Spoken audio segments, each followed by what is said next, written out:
Yatra narya ramante tatra devataha. That's what our ancestors say. Where women are respected, that is a place where gods reside.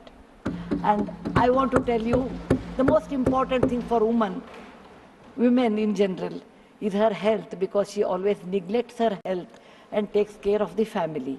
And because of that, many women suffer in real life with cervical cancers, and they will come to the hospital only in the 4th stage or 3rd stage.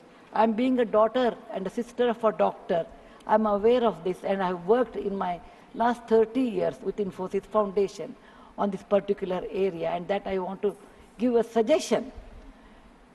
There is a vaccination which is given to girls between the age of 9 to 14, known as the cervical vaccination, which can, if the girls take that, it can be avoided.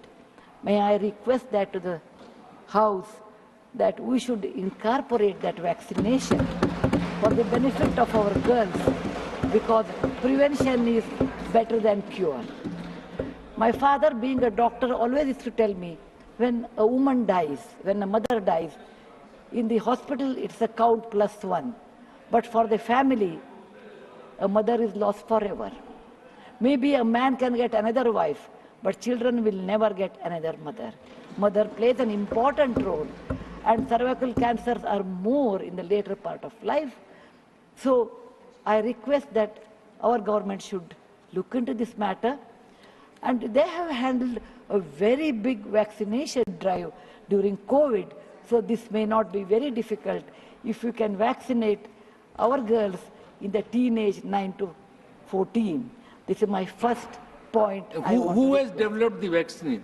This vaccination is developed in the West for a long time, sir. It is already given for the last 20 years. I tried one batch in my time, 10 years back, with government of Tamil Nadu, with K. Shanta, the director of the Adyar Cancer Institute. It worked very well. So it is not expensive, I'm sure. Today it's 1,400 rupees for a person like us who are in the field. But if the government intervenes and negotiates, it can be, and it's, any business is a win-win situation. He also should make certain money, but you can bring it to 700-800 rupees. And we have such a large population, sir, it will be benefiting for our girls in future.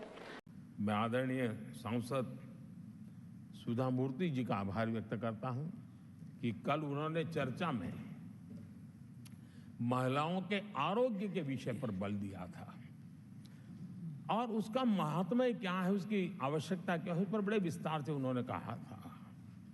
और उन्होंने एक बात ये भी बड़ी emotional बताई थी कि माँ अगर चली गई तो उसका कोई उपाय नहीं होता, फिर नहीं मिल सकती। ये भी बड़ी भावात्मकता से उन्होंने बताया था। विमेन हेल्थ, सैनिटेशन, वेलनेस पर हमने 10 वर्षों में एक प्रायोरिटी सेक्टर के लिए आपने काम किया है। आदरणीय सभापति जी, टॉयलेट हो, सैनिटरी पैड्स हो, गैस कनेक्शन हो, प्रेगनेंसी के दौरान वैक्सीनेशन की व्यवस्था हो, और इसका फायदा हमारे देश की माताओं बहनों को मिला है। आदरणीय सभापति जी, आरोग्य के साथ साथ महिलाएं आत्मनिर्भर बने, उस दिशा में भी हम लगातार काम कर रहे हैं। बीते वर्षों में हमने जो 4 करोड़ घर बनाए हैं, उसमें से ज्यादातर घर हमने महिलाओं के नाम पर रखे। बैंकों में खाते खुलने से मुद्रा और सुकन्या समृद्धि जैसी योजना से आर्थिक फैसलों में महिलाओं की भूमिका भी बढ़ी है, भागीदारी भी बढ़ी है, और एक प्रकार से वो परिवार में भी अब निर्णय प्रक्रिया का हिस्सा बन गई।